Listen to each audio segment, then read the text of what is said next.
karena cintanya kepada kita. Banyak riwayat tentang perjalanan Nabi Muhammad yang luar biasa.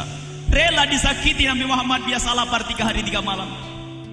Bahkan perjalanan Nabi Muhammad itu adalah dengan tangis di saat ingat umat. Yang diutamakan adalah umat beliau, yang penting umatnya selamat, umatnya selamat, umatnya selamat. Bahkan pernah Nabi Muhammad berdoa di saat beliau dalam keadaan sakit yang sangat, Nabi Muhammad berdoa, ya Allah selamatkan umatku. Kemudian dapat kabar gembira dari malaikat Jibril, absyir ya Muhammad, bergembiralah wahai Muhammad, bergembiralah wahai Rasulullah, umatmu sudah aman. Aman bagaimana? Umatmu sudah aman. Aman bagaimana malaikat Jibril? Aku sebentar lagi akan menghadap kepada Allah. Aku sebentar lagi menghadap kepada Allah. Aman bagaimana? Jaminan sepertiga umatmu akan masuk surga tanpa dihisap, tanpa ditanya. Semoga ini golongan kita semua, amin.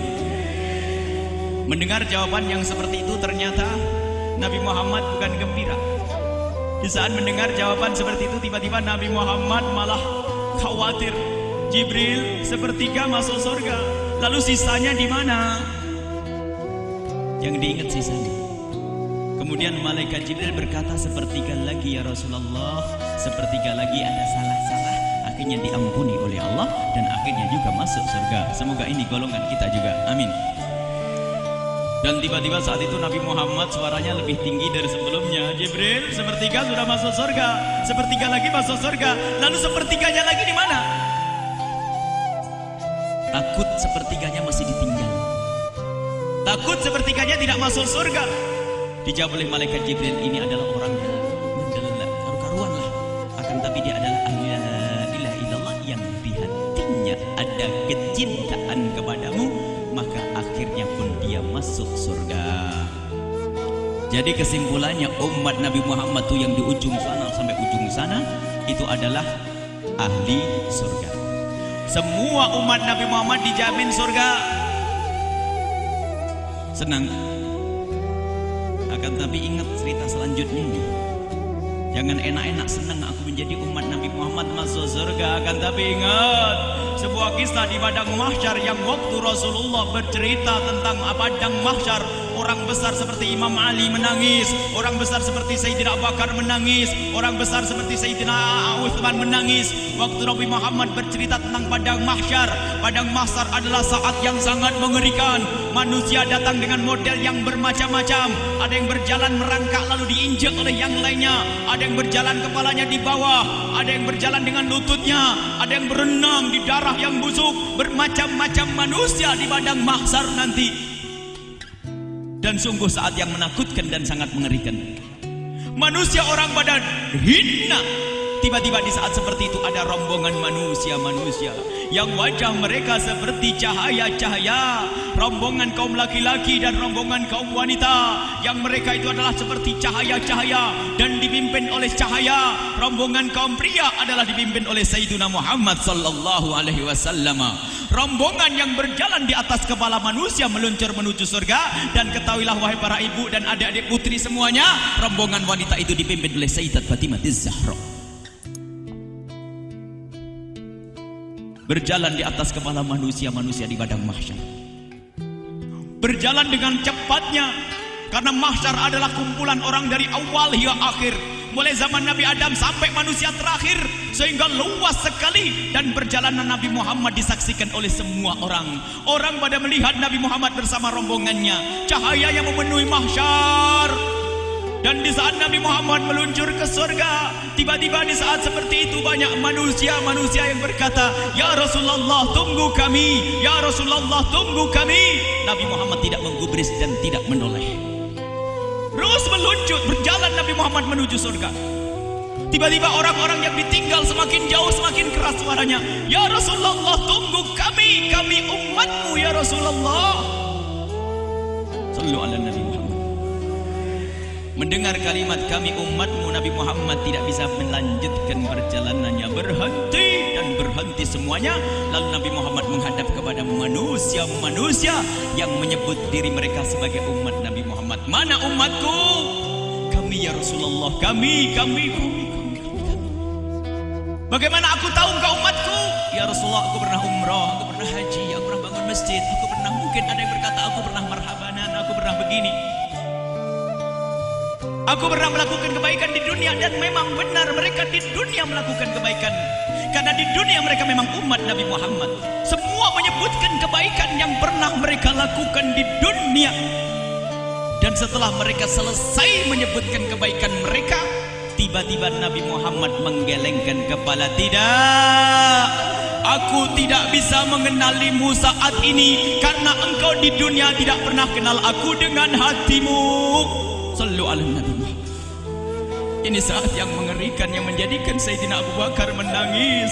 Kalau memang kita ini benar dianggap oleh Rasulullah jaminannya surga, tapi yang kita takutkan adalah di saat di padang mahsyar tidak ada amal lagi, untuk yang tidak bisa kita beramal baik lagi. Saat untuk memetik buah, kita khawatir kalau kita tidak ditoleh oleh Rasulullah, tidak dianggap oleh Rasulullah. Dan pahami makna ini agar bisa merubah kehidupan esok hari adalah hidup cinta dengan Rasulullah sallallahu alaihi wasallam. Cinta. Jadi kita itu di padang mahsyar itu adalah dengan cinta kepada Rasulullah, bisa dikenal Rasulullah. Kalau kita mencari Rasulullah tidak bakal ketemu. Ketahuilah kaum muslimin dan muslimat, Nabi Muhammad terlihat seperti rembulan yang terlihat oleh ahli bumi. Di padang mahsyar semua orang bisa melihat Rasulullah, tapi tidak semua orang bisa mendekat. Dan kalau kita berusaha mendekat tidak bisa. Tapi siapa yang bisa dekat dengan Rasulullah? Yang didatangi oleh Rasulullah. Semua umat Nabi Muhammad didatangi, dan ini kelebihan Nabi Muhammad. Oleh Allah diberi kekuatan untuk bisa menyambut semua umatnya dengan cara yang sangat indah. Dipegang tangannya umat tersebut, dibonceng oleh Rasulullah, diantarkan ke Telaga Kausar, diberi minum air Telaga Kausar, dan tidak haus selama-lamanya. Semoga itu golongan kita, amin. Di padang mahsyar mengerikan. Jadi ini jaminan kalau memang kita diaku oleh Rasulullah mah enak. Kalau memang kita diakui Rasulullah enak. Inilah yang dilakukan oleh para ulama dari masa ke masa. Kenapa harus ada Isra Mi'raj? Kenapa harus ada nuzulul Quran, tahun baru Hijriah, termasuk Maulid Nabi? Membuat kartu nama, identitas, menanamkan cinta kepada Rasulullah sallallahu alaihi wasallam, agar di mahsyar nanti kita dilihat oleh Rasulullah. Kalau nggak ada cinta nggak kelihatan. Yang bisa mencari kita adalah Rasulullah. Kalau kita mencari Rasulullah tidak bisa. Kemudian setelah itu malaikat Jibril setelah memberikan kabar gembira bahwasanya umat Nabi Muhammad sudah dapat jaminan surga, kemudian Nabi Muhammad menyerahkan kepada malaikat Israel. Sebab waktu itu malaikat Israel sudah berada di rumah Rasulullah. Yang semula malaikat Jibril ngobrol dengan Rasulullah, lalu malaikat Jibril berkata, "Ya Rasulullah, di depan ada malaikat Israel mau masuk." Kata Rasulullah, "Boleh masuk, silakan." Kemudian malaikat Israel mengucapkan salam, dan setelah mengucapkan salam, malaikat Israel menawarkan, "Ya Rasulullah, aku disuruh oleh Allah untuk mencabut nyawamu atau membiarkan engkau." Dalam riwayat, aku disuruh oleh Allah untuk memberikan pilihan kepadamu, al-baqa fid dunya, tetap di dunia, atau ar-rafiqul a'la, atau dengan Allah. Nabi Muhammad menjawab, ar-rafiqul a'la, dengan Allah. Kemudian setelah itu Nabi Muhammad berdoa agar umatnya selamat. Setelah ada jaminan umatnya selamat, malaikat Israel, "Sudahlah, cabut nyawamu kalau memang sudah waktu." Mulailah Nabi Muhammad dicabut nyawa beliau oleh malaikat Israel. Dan di saat Nabi Muhammad mulai dicabut nyawa beliau oleh malaikat Israel, Nabi Muhammad mengatakan, mahadha, apa ini wahai Israel? Malaikat Israel kemudian menjawab, "Ya Rasulullah, itu adalah sakaratul maut, itu adalah sakitnya di dalam kematian." Kemudian Nabi Muhammad mengangkat tangannya sambil berucap, "La ilaha illallah, inna lil mauti la sakarat." Tidak ada Tuhan selain Allah. Sungguh di dalam kematian ada sakitnya, sakit kematian, yaitu sakaratul maut. Kemudian Nabi Muhammad memohon, "Ya Allah, Allahumma khafif alayya sakaratul maut." Ya Allah, ringankan sakaratul mautku ini ya Allah. Dijawab oleh malaikat Israel, "Ya Rasulullah, itu sudah aku ringankan 70 kali." Nabi Muhammad menoleh, "Apa malaikat Israel? Sudah kau ringankan 70 kali keringanan?" "Iya ya Rasulullah, sungguh aku tidak pernah mencabut seorang hamba lebih lembut dari cara mencabut nyawamu. Ini sudah aku ringankan 70 kali." Setelah itu justru Nabi Muhammad menangis. Israel 70 kali rasanya masih sakit. Iya ya Rasulullah, memang itu sakaratul maut. Lalu bagaimana engkau mencabut umatku wahai Israel? Allah, yang diingat siapa? Umat. Kalau engkau mencabutku dengan ringan seperti ini masih sakit, bagaimana engkau mencabut umatku ya Israel? Dijawab oleh malaikat Israel, umatmu manusia biasa ya aku cabut ya Rasulullah, begitu saja. Ya sudah begitu. Nabi Muhammad menangis. Tiba-tiba Nabi Muhammad mengangkat tangan dan memohon kepada Allah, Allah, inna lil mauti la sakarat, la ilaha illallah, inna lil mauti la sakarat. Sungguh di dalam kematian ada sakaratul maut. Allahumma khaffif ala ummati sakarat maut. Ya Allah, ringankan dari umatku sakaratul maut. Wa thaqqil alayya, dan bebankan kepadaku. Sampai tidak sadar doanya Nabi Muhammad seperti itu. Thaqqil alayya itu doa cinta. Seorang ibu yang pernah punya anak tuh, lihat kalau doa Rasulullah ini masih diragukan. Bagaimana Rasulullah bisa doa begitu? Itu bahasa cinta yang tidak bisa diterjemahkan dengan oleh akal. Seorang ibu kadang-kadang, ibu yang di belakang, ibu mau dikasih sakit oleh Allah? Mau bu? Ibu jauh sekali. Ibu mau dikasih sakit? Jawabnya tidak mau. Tapi suatu ketika seorang ibu melihat anaknya sakit, ngomong, sudahlah nak, jangan kamu yang sakit, biar ibu yang sakit. Ada atau tidak?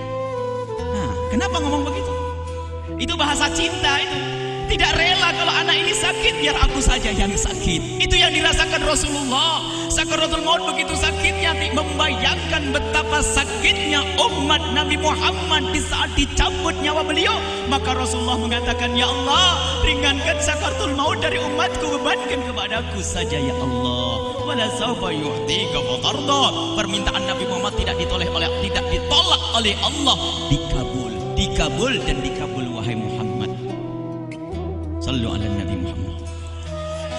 Dan benar, sakaratul maut kita ditahan oleh Rasulullah, ditanggung oleh Rasulullah, sehingga digambarkan oleh Imam Bukhari di saat Nabi Muhammad dicabut nyawa beliau, Siti Aisyah yang ada di situ. Rasulullah berada di pangkuan Siti Aisyah, yang saat itu Siti Aisyah melihat keringat dingin keluar dari kening Rasulullah. Siti Aisyah tidak pernah melihat keringat keluar seperti itu. Bahkan di saat dipegang kepala Rasulullah, panasnya melebihi dari panasnya orang biasa. Setiap kali ada kain dicelupkan di air, ditempelkan di kening Rasulullah, langsung mengering. Saat itu Nabi Muhammad mengucapkan kalimat la ilaha illallah innal mauti la sakarat. Kemudian Nabi Muhammad berpesan dengan banyak pesan, dan di antara pesan Rasulullah adalah akri minni ala ummati salam, akri minni salam ala ummati wa ala man ittaba'ani wa ala man tabi'ani min ila yaumil qiyamati. Aku titip salam kepada umatku dan orang yang mengikutiku sampai hari kiamat. Sadari salam Rasulullah. Sebelum meninggal masih ingat titip salam. Salam kepada siapa? Bukan salam kepada siapa-siapa, tapi salam kepada kita. Maka mari kita mengucapkan salam kepada Rasulullah, karena Rasulullah sudah salam duluan kepada kita. Mari kita sejenak bersalam kepada Rasulullah dan hadirkan Rasulullah ada di mata kita dan di hati kita. Mari kita bersama-sama mengucapkan salam. Assalamualaikum ya Rasulullah. Assalamualaikum ya Rasulullah. Assalamualaikum ya Habiballah. Assalamualaikum ya Nabi Allah. Rasulullah mengucapkan salam untuk kita. Dan di saat itu Rasulullah keringat dingin keluar, maka oleh Siti Aisyah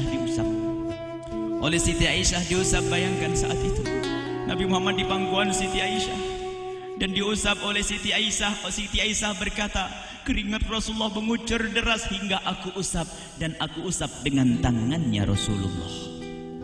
Diusap dengan tangannya Rasulullah. Siti Aisyah memegang tangan Rasulullah sendiri yang digunakan untuk mengusap keringat Rasulullah. Sahabat bertanya, Aisyah, kenapa harus dengan tangan Rasulullah tidak dengan tanganmu?